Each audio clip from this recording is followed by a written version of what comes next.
All right, so today we're going to take a deep dive into the world of electric vehicles Okay. and specifically into the story of Lordstown Motors, Right. a company that had really high hopes and ambitions, but ultimately ended up filing for bankruptcy.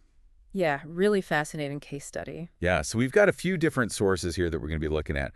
We've got a video from Lordstown Motors themselves, kind of promoting their factory and their vision. Right. We've got a great video from Visceral Ace on YouTube that breaks down the whole saga. Mm-hmm. And we've also got some articles from CNBC to kind of fill in the gaps. Oh, yeah, sounds good. So let's start with that factory in Lordstown, Ohio. Yeah. This thing is massive. It was a General Motors plant before, Right.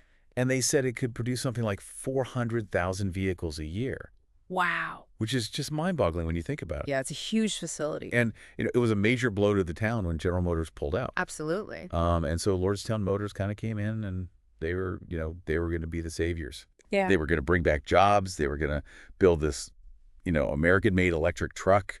Yeah, it was a great story. Yeah, it was a really compelling story. Mm-hmm.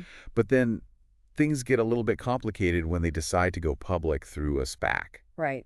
And so for those who aren't familiar with SPACs, it's basically like a backdoor way to go public. Yeah, special purpose acquisition company. Yeah, so, it can be a faster way to raise money, Yeah.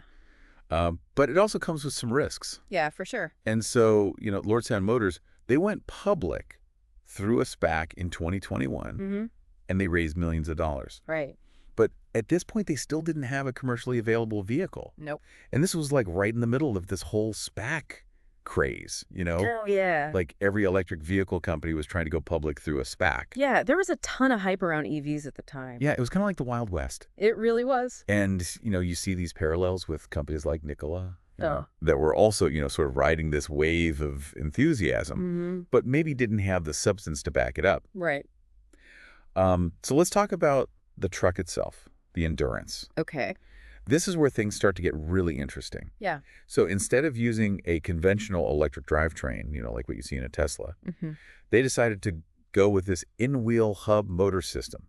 Right. So basically, each wheel has its own motor. Yeah, pretty unique. Yeah, it sounds really cool in theory. It does. They were claiming that it would improve traction, reduce weight, simplify the design. Mm-hmm. But there was this big engineering challenge that they kind of overlooked. Yeah, and that was unsprung weight. Unsprung weight. Yeah. So what is that Well, exactly? think of it like this. Imagine you're driving over a bumpy road with a heavy toolbox bolted to each wheel. Oh, okay. That's essentially what unsprung weight does. Interesting. The heavier the wheels, the harder it is for the suspension to kind of absorb those bumps, which leads to a rough ride and potential problems with durability. So it's kind of like a trade-off. Yeah, exactly. You get, maybe some benefits in terms of simplicity and weight, Mm-hmm. but you might sacrifice ride quality and durability. Right. And what's even more interesting is that this in-wheel hub motor design had been tried before by other companies, Yeah, it's not a new concept. and it hadn't really worked out for them. Nope. So it's kind of like they were trying to reinvent the wheels, so to speak. Yeah, literally. And, in doing so, they kind of ignored some of the lessons from history. Right. And all of this is happening while the electric vehicle market is getting increasingly crowded. Oh, yeah. You've got, big players like Ford and Rivian coming in with their own electric pickup trucks. Mm. And they've got, established brands, Mm. proven technology, Yeah. deep pockets. Lots of resources. So it's a very different situation than what Lordstown Motors is facing. Absolutely. And as you might expect, this starts to impact investor confidence. Mm. Lordstown's stock price starts to plummet Yeah. while their competitors are, thriving. Right. And then on top of all of this, you start to have these controversies swirling around Steve Burns, Oh, yeah. who was the founder and CEO of Lordstown Motors. Right. He was a pretty charismatic figure. Yeah, he definitely had a vision. But he also had a history in the electric vehicle world. Right. He was involved with Workhorse, Mm-hmm. Another EV company. which also had its own share of struggle. Yeah, they never really quite took off. And so, some of the same patterns that we saw at Workhorse Yeah. started to emerge at Lordstown Motors as well. Like what kind of patterns? Well, things like overpromising and underdelivering. Right. Maybe not being completely transparent with investors. Yeah, those are some red flags. Yeah. And so you've got this company that's facing a cash crunch, Mm-hmm. production delays, Yeah. fierce competition. Right. And now you've got these questions about the CEO and whether he's being upfront with investors. It's not a good situation. Yeah, not exactly a recipe for success. No. So it's a really, it's a fascinating story because it has all these different elements to it. Yeah, it really does. But it's also kind of a cautionary tale. For sure. It shows how quickly things can go wrong, especially in a fast-moving industry like electric vehicles. Absolutely. So where do we go from here? Well, let's dive into what happened next. Okay, sounds good. You know how they tried to salvage the situation? All right, let's do it. What happened with that Foxconn partnership? Yeah, I'm curious about that. And ultimately, how did things unravel to the point of bankruptcy? Yeah, it's a wild ride, so buckle up. All right, we're ready. So they're in a tough spot, right? They need cash productions stalled, and there are questions about the CEO. Yeah, they're scrambling for a lifeline at this point. So what'd they do? Well, they managed to strike up a partnership with Foxconn. Foxconn? Yeah, the Taiwanese electronics giant. Oh, right, the iPhone Yeah. people? Exactly. They've got the money, the manufacturing know-how, and they were looking to get into EVs.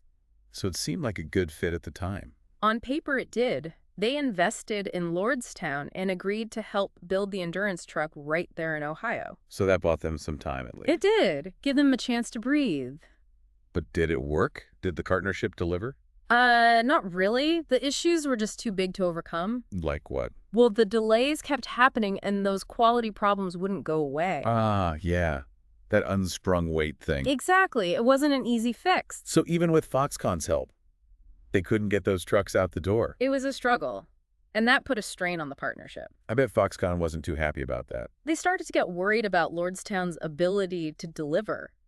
So what happened? Well, it all came crashing down. In June 2023, Lordstown Motors filed for bankruptcy. Wow. What a blow for everyone involved. Yeah, the workers, the investors, the whole community, it was rough. What about the factory? Those jobs they promised? The factory went up for sale as part of the bankruptcy proceedings, and a lot of those jobs disappeared. It's a shame. It seemed like they had so much potential. It did. But that's how it goes sometimes in the business world. Hold on, though. Didn't I hear something about Lordstown making a comeback? You did. There's a bit of a twist to this story. Oh, really? Yeah.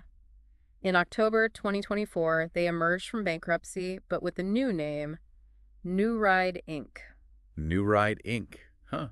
Like a fresh start? Exactly. They're wiping the slate clean and shifting gears. So what are they doing now? They're moving away from making trucks themselves and focusing on licensing their EV tech to other companies. Interesting. So instead of building cars, they're selling the blueprints. That's the idea. It's a bold move. It is, but they're facing an uphill battle. I mean, they're starting from scratch, basically. Yeah. Plus, they've got that whole bankruptcy thing hanging over them. Yeah, there's definitely some baggage. But they do have some valuable intellectual property. Like what? That in-wheel hub motor tech, for example. Yeah. And the demand for EV parts is only going to grow. So there's a chance they could make it work. It's a long shot, but not impossible. Have they learned from their mistakes, though? That's the big question. The leadership team is different now, but can they execute this new strategy? It's a fascinating case study for sure. It really is. Huh. It shows just how tough it is to build a successful business, especially in the EV space. Yeah, Lordstown made some missteps along the way. They did. But their story also has some valuable lessons for other entrepreneurs and investors. Like what? The importance of good market research, realistic financial planning, and understanding the tech you're developing. Right, and probably most importantly, having strong leadership, making ethical decisions, and being able to adapt to change. Couldn't have said it better myself.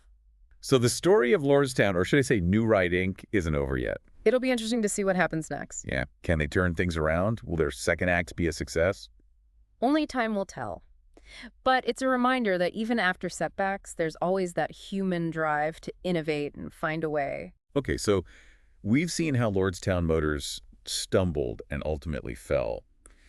But what does their story tell us about the bigger picture of the electric vehicle industry? Is it all smooth sailing from here on out, or are there still some speed bumps on the road ahead? Yeah, so we've seen how Lordstown Motors kind of went off the rails, but what does that tell us about the EV industry as a whole? Is it smooth sailing from here, or are there still some bumps in the road? Well, I think it's important to remember that the EV market's still young.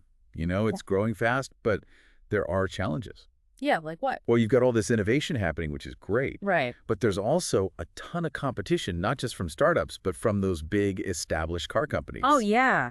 Those guys have deep pockets. Exactly. And they've got decades of experience. So it's like a high-stakes race to the finish line. You could say that.